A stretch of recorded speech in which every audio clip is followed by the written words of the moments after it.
اب MQM اور پشتونوں میں ہی نہیں بلکہ MQM اور پیپلز پارٹی میں بھی خوفناک تصادم جاری تھا۔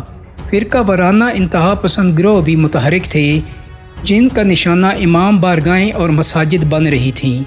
اسی بدامنی میں بے نظیر کی حکومت ختم ہو گئی اور نواز شریف کا دور حکومت آ گیا۔ نواز شریف نے سندھ میں امن کے لیے 1992 میں آپریشن کلین اپ کا آغاز کر دیا۔ ابتدائی طور پر یہ آپریشن سندھ کے علاقوں میں ڈاکو راج کے خلاف تھا، لیکن الطاف حسین اس آپریشن کو MQM کے خلاف ہونے والا بدترین آپریشن قرار دیتی ہیں، اور ان کے نزدیک اس کی کچھ وجوہات بھی ہیں، کیونکہ یہی وہ آپریشن تھا جس میں MQM کے خفیہ ٹھکانوں سے جولائی 1992 میں جناح پور کے نقشے برآمد ہوئے، اور MQM پر الزام لگایا گیا کہ وہ کراچی کو پاکستان سے کاٹ کر بھارت کی مدد سے ہانگ کانگ سٹائل میں ایک آزاد ریاست بنانا چاہتے ہیں، جس کا نام مبینہ طور پر جناح پور ہوگا۔ یہ کہانی بہت خوفناک تھی۔ اس بات نے MQM کی ساکھ کو مخالفین میں ہی نہیں اپنوں میں بھی ادھیڑ کر رکھ دیا، لیکن یہ کہانی زیادہ دیر اپنا وجود برقرار نہ رکھ سکی۔ 19 اکتوبر کو ISPR نے آفیشیل بیان جاری کیا کہ نام نہاد جناح پور کے نقشوں والی خبر بے بنیاد ہے۔ پاک فوج نے سیاسی حکومت کو جناح پور کے کوئی نقشے دیے ہیں اور نہ ہی اس قسم کے کوئی شواہد ملے ہیں۔ البتہ میجر ندیم ڈار، جنہوں نے یہ نقشے برآمد کرنے کا دعویٰ کیا تھا اور آج وہ ناروے میں خود ساختہ جلاوطنی کی زندگی گزار رہے ہیں، آج بھی اپنے بیان پر قائم ہیں اور کہتے ہیں کہ جناح پور کے نقشے سچے تھے۔ انہیں برآمد کرنے کے جرم میں متحدہ نے ان کا گھر جلایا اور ان کے بیٹے کو بھی قتل کیا۔ یہی وہ آپریشن تھا جس میں متحدہ پر الزام لگایا گیا کہ انہوں نے میجر کلیم سمیت 3 فوجی اہلکاروں کو اغوا کر کے تشدد کا نشانہ بنایا۔ ان اہلکاروں کو پولیس نے وائٹ ہاؤس نامی ایک ٹارچر سیل سے برآمد کیا تھا، لیکن 1998 میں سپریم کورٹ نے اس مقدمے میں گرفتار تمام ملزمان کو بری کر دیا تھا اور 2006 میں یہ مقدمہ ہی ختم کر دیا گیا۔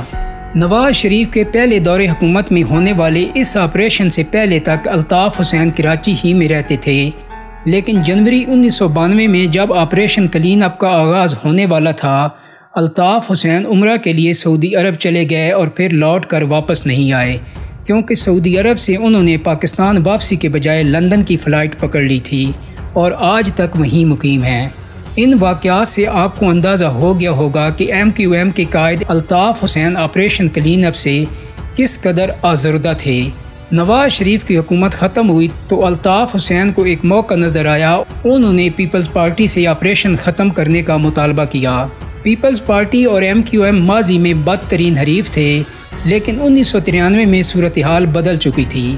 پیپلز پارٹی کو اپنی حکومت چلانے کے لیے سندھ میں امن چاہیے تھا، چنانچہ دونوں نے اپنے اپنے مقاصد کے لیے یہ اتحاد کر لیا، لیکن یہ مجبوری کا ایک سودا تھا اور مانگے کے کپڑوں کی طرح زیادہ دن جچا بھی نہیں۔ جس کی ایک بڑی وجہ تھی وہ یہ کہ آپریشن پوری طرح ختم نہیں کیا گیا تھا، بلکہ وزیر داخلہ نصیر اللہ بابر اور فوج کی نگرانی میں کسی نہ کسی شکل میں یہ آپریشن جاری تھا۔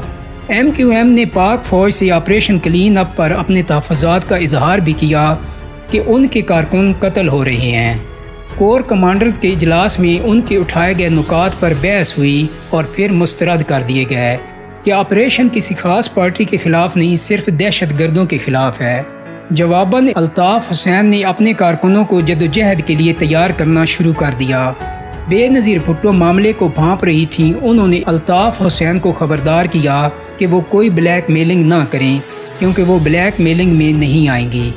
ان سب باتوں نے سیاسی درجہ حرارت کو اتنا بڑھا دیا کہ MQM نے اپنے مطالبات کے لیے احتجاج اور گرفتاریاں دینے کا سلسلہ شروع کر دیا۔ اسی سلسلے میں 29 اپریل 1994 کو MQM نے ایک بڑا جلوس نکالا۔ جب یہ جلوس کراچی کے 3 ہٹی پر پہنچا تو پولیس اور مظاہرین میں تصادم شروع ہو گیا۔ 2 گھنٹے تک فائرنگ ہوتی رہی، 2 افراد جاں بحق اور 15 زخمی ہوئے۔ الطاف حسین نے اس واقعہ پر 2 روزہ سوگ کا اعلان کر دیا۔ اس سوگ کے دوران پھر 35 سے زائد گاڑیاں جلائی گئیں، بینک لوٹے گئے، انسانی جانوں کا ضیاع ہوا اور فوجی دستوں پر کھلے عام فائرنگ کی گئی۔ نتیجتاً شہر میں امن و امان کے لیے فوج کو طلب کر لیا گیا، کیونکہ اب MQM نے باقاعدہ ہتھیار اٹھا لیے تھے۔ 4 مئی کو MQM کے مرکز عزیز آباد پر صبح سویرے پولیس، رینجرز اور فوج نے چھاپا مارا۔ فاروق ستار سمیت 200 سے زائد افراد کو حراست میں لے لیا گیا۔ الطاف حسین لندن میں تھے، ان کی گرفتاری کی کوششیں بھی ہونے لگیں۔ انٹرپول سے رابطے بھی کیے گئے۔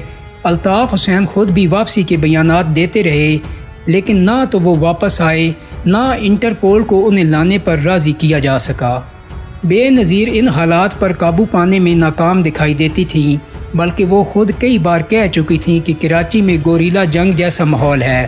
دہشت گرد اتنے طاقتور ہو گئے تھے کہ رینجرز جنہیں شہر کی حفاظت کے لیے بلایا گیا تھا وہ بھی محفوظ نہیں رہے تھے۔ 22 دسمبر 1994 کو 4 رینجرز اہلکاروں کی تشدد زدہ لاشیں کراچی میں جھاڑیوں سے ملیں تو کوہرام مچ گیا۔ حکومت نے اس کا الزام بھارت پر لگایا اور کراچی میں بھارتی قونصل خانہ بند کرنے کا حکم جاری کر دیا گیا۔ کراچی میں اس کی ذمہ داری بے نظیر بھٹو نے وزیر داخلہ نصیر اللہ بابر کو سونپ رکھی تھی۔ وہ سابق اعلیٰ فوجی افسر تھے۔ رینجر اور پولیس کی مدد سے انہوں نے شہر میں جو اقدامات کیے، ان میں پولیس بھی ان کے ساتھ تھی اور پولیس کو انہوں نے مبینہ طور پر ماورائے عدالت قتل کے لیے بھی استعمال کیا۔ سب سے مشہور قتل اس شخص کا تھا جسے نصیر اللہ بابر MQM کے دہشت گردوں کا کمانڈر کہتے تھے اور اس کے سر کی قیمت 15 لاکھ مقرر تھی۔ 2 اگست 1995 میں اسے ساتھیوں سمیت کراچی ایئرپورٹ کے قریب پولیس مقابلے میں مار دیا گیا۔ الزام لگایا گیا کہ یہ دہشت گرد ایئرپورٹ پر طیاروں کو نشانہ بنانا چاہتا تھا، لیکن اس کے گھر والے کہتے ہیں کہ اسے کچھ دن پہلے ہی گرفتار کر لیا گیا تھا۔ مارا جانے والا انتہائی مطلوب دہشت گرد فاروق دادا تھا، جس کی بیوی شازیہ فاروق بعد میں رکن سندھ اسمبلی بھی بنی، اور وہ ایئرپورٹ تھانہ انچارج جس نے فاروق دادا کو مقابلے میں مارا تھا اس کا نام تھا انوار احمد خان، جو اب راؤ انوار احمد کے نام سے مشہور ہے۔ فاروق دادا کا قتل MQM کے لیے بہت بڑا سانحہ تھا۔ شاید یہی وجہ تھی کہ اگلا دن کراچی شہر کے لیے قیامت سے کم نہیں تھا۔ اورنگی ٹاؤن میں ایک کوچ میں 12 لاشیں اوپر تلے اس طرح سے ملیں کہ سب کے سر پر گولیاں تھیں اور جسم چھلنی تھے۔ ایک رات میں درجنوں لوگوں کو اغوا کیا گیا، جن میں سے بیشتر کی لاشیں شہر کے مختلف حصوں سے ملیں۔